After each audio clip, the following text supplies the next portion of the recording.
सर्दियों का मौसम शुरू हो गया था। रानो चिड़िया ने जंगल में चाय का ठेला बनाया हुआ था। जंगल में सर्द हवाएं चल रही थी। तोता वहां आता है।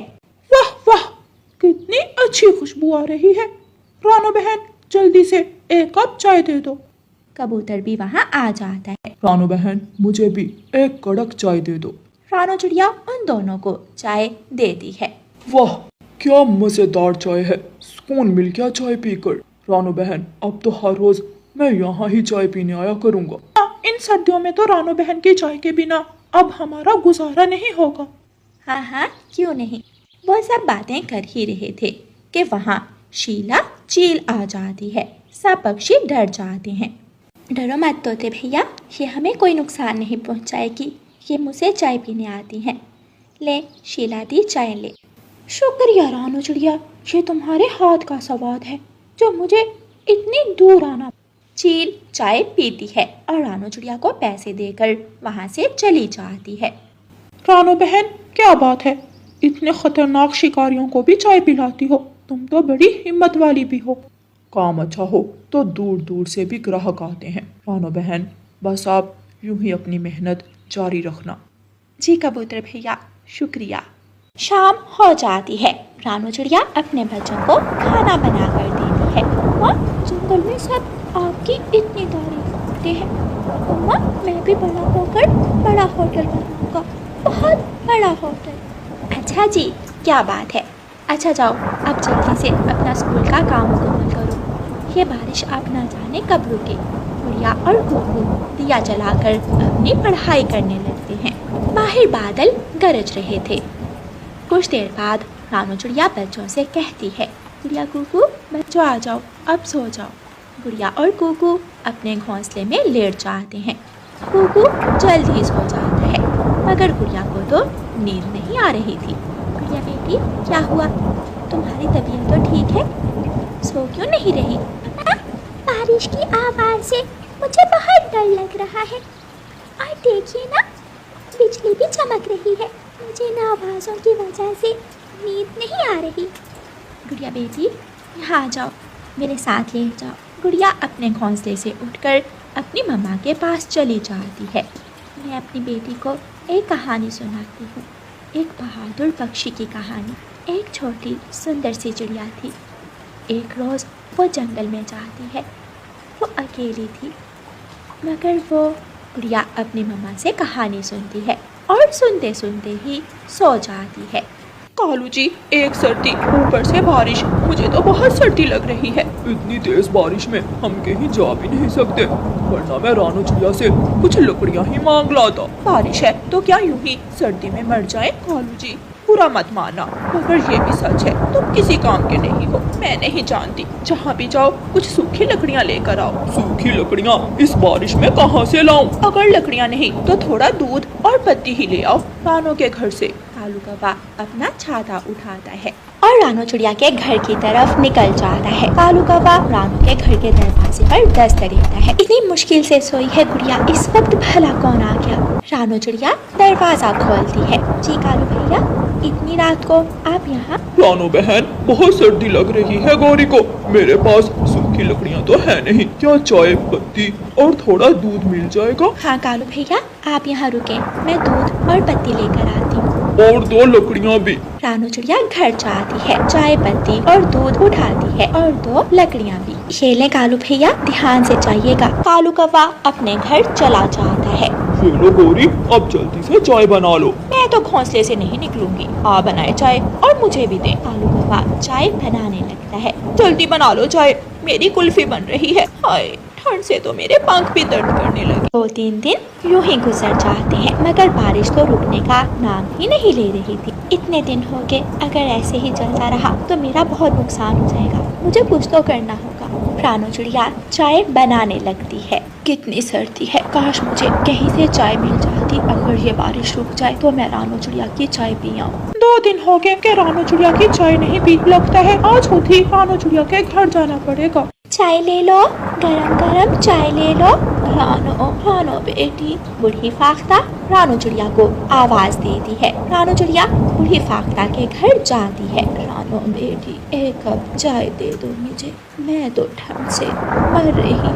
रानो चिड़िया फाख्ता बी को चाय देती है। तोता रानो चिड़िया के घर जाता है। रानो बहन, क्या है घर में? मुझे चाय पीनी थी। मिठू अंकल, मामा अभी चाय बना कर गई है। जंगल में चाय बेचने गई है मम्मा। रानो चिड़िया भी वहाँ आ जाती है। तोते भैया, आप कहाँ? हाँ रानो बहन, मुझे एक कप चाय दे दो। रानो चिड़िया तोते को चाय देती है। यूं ही कुछ दिन गुजर जाते हैं। बारिश अब रुक चुकी थी। रानो चिड़िया अपना चाय का थैला खोलती है। रानो बहन, एक कप चाय दे दो। कालू भैया, मैं आपको रोज रोज फ्री में चाय नहीं दे सकती, पहले आप मुझे पैसे दें। तुम जानती नहीं हो मुझे, कालू कौवे को इनकार महंगा पड़ेगा। क्यों भाई, क्या मसला है तुम्हारा? जाते हो या मार खा कर जाओगे? तोते को देखकर कालू कौवा वहाँ से चला जाता है। रात हो जाती है। अब पता चलेगा उस रानो चिड़िया को कि कौवों की बेइज्जती कितनी महंगी पड़ती है। कालू कौवा एक लकड़ी को आग लगाकर रानो चिड़िया के ठेले की तरफ जाता है। रानो चिड़िया के ठेले के पास ही कुछ चीलें आग जलाकर बैठी हुई थीं। बहन, वो देखो कौवा, चलो उसे पकड़कर तिक्का बोटी बनाकर खाते हैं, बहुत मजा आए। कौवा उनकी बात सुन लेता है। भाग रे कालू भाग, वरना आज तिक्का बोटी बन जाएगा। कालू कौवा उल्टे पांव भागता है। कालू कौवा अपने घर पहुंच जाता है। बच गया, बच गया। गोरी कौवी सो रही थी। ये बदबू कहाँ से आ रही है? आग, आग, कमबख्त, ये क्या किया? गोरी कौवी जल्दी से उठती है और कौवे की खूब धुलाई करती है। हाय हाय गोरी, मुझे छोड़ दो। कालू कौवा जान बचाकर बाहर भागता है। कहाँ जाऊँ? घर में चुड़ैल और बाहर चील। हाय रे कालू, तेरी किस्मत। कालू कौवा जंगल में ऑटो रिक्शा चलाया करता था। उसके ऑटो रिक्शे की खास बात ये थी कि वो उसे हवा में उड़ाता था। रिक्शे में बैठने के शौक से सब बच्चे स्कूल जाते। मम्मा, जल्दी मेरा लंच बॉक्स दे दे, कालू अंकल आते ही होंगे। हाँ, देती हूँ बेटा। छोटे मिट्टू की मम्मा उसे लंच बॉक्स दे देती है और साथ में पॉकेट मनी भी दे देती है। आ जाओ, जल्दी करो बच्चों, आप लेट हो रहे हो। सब अमीर पक्षियों के बच्चे अपने अपने घरों से निकलते हैं और ऑटो रिक्शे में बैठ जाते हैं। कुकू भी अपने घर के बाहर खड़ा बच्चों को ऑटो रिक्शे में बैठा देख रहा था। कुकू बेटा, चलो स्कूल चले। मम्मा, क्या मैं इन बच्चों की तरह उड़ने वाले रिक्शे में नहीं बैठ सकता? कुकू बेटा, तुम जानते हो हमारी इतनी बचत नहीं होती। अगर रिक्शे का किराया दिया तो स्कूल की फीस कैसे पूरी करेंगे? तुम तो मेरे बहुत समझदार बच्चे हो। ठीक है मम्मा, चले स्कूल चलते हैं। कालू कौवा बच्चों को लेकर स्कूल पहुंच जाता है। सब बच्चे बारी बारी रिक्शे से उतरते हैं और स्कूल चले जाते हैं। रानो चिड़िया और कुकू भी स्कूल पहुंच जाते हैं। बाय बाय मम्मा। बाय कुकू बेटा। मम्मा चिड़िया कुकू को स्कूल छोड़कर वापस घर चली जाती है। की ये देखो, मैंने नया बैग लिया है। मैंने भी नया खरीदा है। मेरी मम्मा हर साल मुझे नया बैग लेकर देती है। वो देखो कुकू का बैग। देखो देखो, उसके बैग में कितने ज्यादा छेद हैं। वो देखो, बैग में एक रोटी का टुकड़ा भी है। सब बच्चे कुकू पर हंसने लगते हैं। कुकू की आंखों में आंसू आ जाते हैं। बुलबुल टीचर भी बच्चों की बातें सुन रही थी। ब्रेक हो जाती है। सब बच्चे बाहर जाकर खेलने लगते हैं, मगर कुकू क्लास में ही बैठा हुआ था। कुकू बेटा, यहाँ आओ मेरे पास। कुकू बुलबुल टीचर के पास जाता है। जी टीचर। कुकू बेटा, मैं सब जानती हूँ, तुम परेशान मत हुआ करो। तुम बातों में, बदतमीजी में उनसे नहीं जीत सकते, क्योंकि तुम एक अच्छे और मासूम पक्षी हो। मगर एक काम है जिसमें तुम उन सबको पीछे छोड़ दोगे और सब तुम्हारी ही तारीफ करेंगे। टीचर जी, मगर वो क्या? तुम दिल लगाकर पढ़ाई किया करो और इतने अच्छे नंबर लो कि सबको पीछे छोड़ जाओ। हाँ टीचर, मैं दिल लगाकर पढ़ूंगा। कुकू बहुत ज़हीन बच्चा था। अब वो और भी ज्यादा मेहनत करने लगा। वो रात देर तक पढ़ाई करता। जंगल के सभी बच्चे रिक्शे में स्कूल जाते, मगर कुकू उड़कर स्कूल जाता। यूं ही दिन गुजरते के बच्चों, कल आप सबका टेस्ट है, अच्छे से तैयारी करके आना और अपनी इंग्लिश और मैथ की नोटबुक भी नहीं लेकर आना। अगले दिन रानू चिड़िया प्रिंसिपल के पास जाती है। चील्टी, क्या मैं इस महीने की कुकू की फीस अगले महीने दे सकती हूँ? इस महीने कुकू को कुछ चीजें लेकर देनी है, बुक्स और नोटबुक्स भी। रानू चिड़िया, आप चिंता मत करें, हमारे स्कूल में गरीब बच्चों के लिए इतनी सहूलत मौजूद है। मैं कुकू को बुक्स और नोटबुक्स स्कूल की तरफ से दे दूं। आपका बहुत बहुत शुक्रिया। मैं आपका ये एहसान कभी नहीं भूलूंगी। रानू चिड़िया खुशी खुशी वहाँ से चली जाती है। प्रिंसिपल कुकू को अपने पास बुलाती है। ये लो कुकू बेटा, तुम्हारी बुक्स और नोटबुक्स, अब दिल लगाकर पढ़ना। तुम्हारी मम्मा तुम्हारी बहुत फिक्र करती है। जी मैम, मैं दिल लगाकर पढ़ूंगा। जब कुकू बुक्स लेकर प्रिंसिपल के ऑफिस से बाहर निकलता है तो सामने जग्गू और उसके दोस्त खड़े थे। वो देखो, गरीब बच्चा मुफ्त में बुक्स लेकर आ रहा है।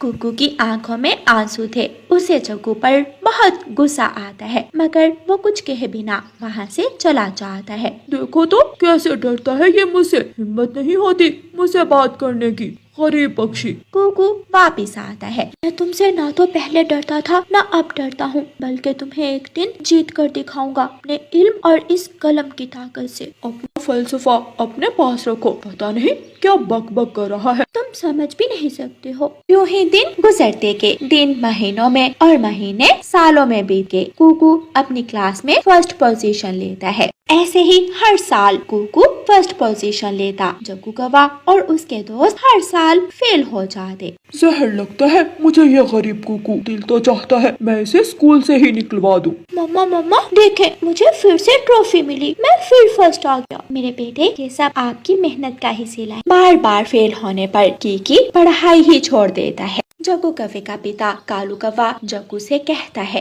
जग्गू बेटा, छोड़ो तुम पढ़ाई को, अमीर पक्षियों के पास बहुत पैसा होता है, उनको पढ़ने की नौकरियां करने की क्या जरूरत। लूसी कबूतरी अपने बेटे कीकी को समझाती है, बेटा, पढ़ाई नौकरी करने के लिए नहीं की जाती, पढ़ाई तो हमें बाशऊर बनाती है, हमें अक्ल, तमीज और इखलाक सिखाती है। बेटा, अगर पढ़ लिख कर भी हमारा इखलाक अच्छा ना हो तो उस पढ़ाई का कोई फायदा नहीं होता। मम्मा, मैंने जग्गू के साथ मिलकर कुकू को हमेशा परेशान किया, मैं बहुत शर्मिंदा हूँ, मैं उनसे माफी मांग लूंगा।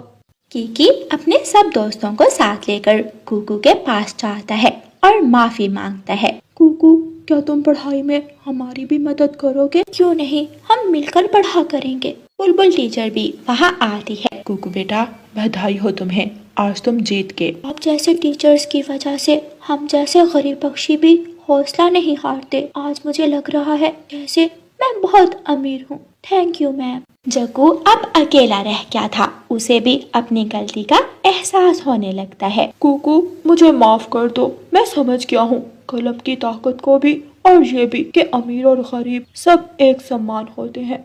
मुझे माफ कर दो, मैंने तुम्हारा बहुत दिल दुख, सच में तुम जीत गए। तो फिर ठीक है, आज से हम सब एक साथ पढ़ा करेंगे। छुट्टी हो जाती है। सब बच्चे ऑटो रिक्शे में बैठते हैं। कुकू, आ जाओ, तुम भी आज से हमारे साथ ही जाया करना। फिर वो सब दोस्त ऑटो रिक्शे में बैठते हैं और कालू कव्वा ऑटो रिक्शा उड़ाता है। प्यारे दोस्तों, इस कहानी को लाइक, अपने दोस्तों के साथ शेयर और चैनल को सब्सक्राइब करना बिल्कुल मत भूलना। आपका धन्यवाद।